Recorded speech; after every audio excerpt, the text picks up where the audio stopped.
আগের দিনে যখন শবে বরাত হতো আমি তখন ছোট ছিলাম। তখন তো গ্রামে থাকতাম। গ্রামের মানুষ কী করে জানেন? শবে বরাতের দিন সবাই রুটি তারপরে হালুয়া বানাতো। আসসালামু আলাইকুম। কেমন আছেন সবাই? আশা করি ভালো আছেন। তো রুটি হালুয়া বানাতো। তারপরে কী করতো জানেন? 14টা করে রুটি নাকি দিতে হয়। এটা আমি শুনেছি, এখন আর হাদিসে শুনি নাই বড় হয়ে। তখন বুঝতাম না বা গ্রামের মানুষ বুঝতো না, তার জন্য দিত। 14টা করে রুটি সবার বাসায় বাসায় দিয়ে আসতো, 14 জনের বাসায়।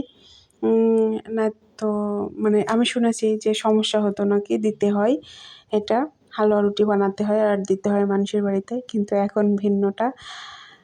এখন হাদিসে শুনেছি এটার কোনো নিয়ম নাই, তাই কেউ আর বানায় না হয়তো গ্রামে, আর গ্রামে তো থাকা হয় না, আর আমাদের বাসায়ও বানায়নি, আমি শুনছিলাম। তো এখন পুরোটাই হাদিসটা উল্টো। এখন বলে যে এটা বেদাত, এরকম একটা কথাই শুনেছি। তো এখন আর ওইগুলো বানানো হয় না। কিন্তু জানেন ওই দিনটা না খুব আনন্দ লাগতো, যে কবে শবে বরাত হবে, কবে শবে বরাত আসবে।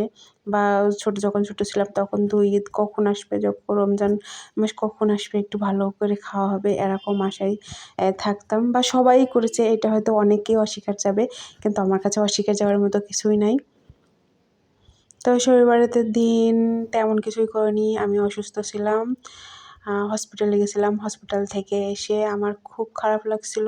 তো আমার হাজব্যান্ড বললো আজকে তো 3টা দিন, প্রথম ফাল্গুন ভালোবাসা ডে, তারপরে হচ্ছে শবে বরাত। তো বললো ঠিক আছে চলো তোমাকে একটু ঘুরায় নিয়ে আসি, নিয়ে এসে তারপরে তুমি রেস্ট নিয়ে নি। তো আমি বললাম ঠিক আছে, আর ঘুরতে যাওয়ার কথা বললে তো আমার খুব ভালো লাগে। তো আমি ঘুরতে বের হয়ে আসলাম। তারপরে দেখলাম এই যে এখানে হাওয়াই মিঠাই বিক্রি করছে। আমার তো খুব ভালো লাগে হাওয়াই মিঠাই খেতে। তো সে আমাকে বললো কয়টা নেবো? তো আমি একটাই নেবো, সমস্যা নেই, এটা গালের ভিতর দিলেই মিলাই যায়। তো আমার এই লাভটা দিচ্ছিল যে বেলুনটা, তো আমি আর নিলাম না।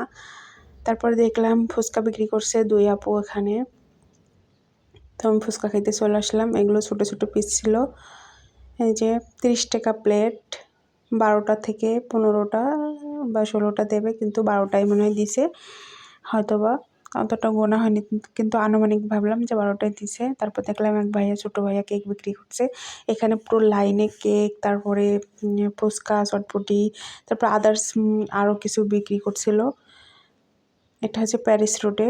তারপরে আমরা আবার হচ্ছে গিয়ে আঙুর ফল নিতে চলে আসলাম। আমার হাজব্যান্ড বলছিল তুমি ফুল নেবা না আঙুর ফল নেবা, মানে ফল খাও তুমি যেহেতু অসুস্থ। তো আমি বললাম ঠিক আছে ফল খাই, ফুলের দাম তো আজকে অনেক, ফুল নিব না, তার সাথে আমি আঙুর ফল নিই, বাসায় যেয়ে খাওয়া হবে নি। সেজন্য আমি আঙুর ফল নিয়ে নিলাম। আর আমার কাছে মনে হয় কেন জানি ফুল টুল কিনে অপচয় করা টাকা, তার জন্য আমি আর ফুল নিই নাই। যাই হোক, সবার মন মানসিকতা এক না। তো আমি আঙুর ফল নিয়ে বাসায় আসবো। তারপরে মনে করেন কিছু আমার কেনাকাটা ছিল, তার জন্য আর সাথে সাথে বাসায় আসা হয়নি। ওখান থেকে আনাজপাতি কিছু কিনে তারপর বাসায় আসছি।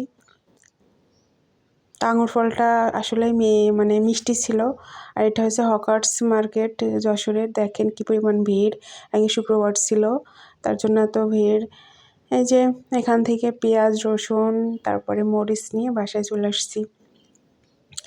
আজকের মতো এই পর্যন্ত। আল্লাহ হাফেজ, ভালো থাকবেন সবাই, আমার জন্য দোয়া করবেন।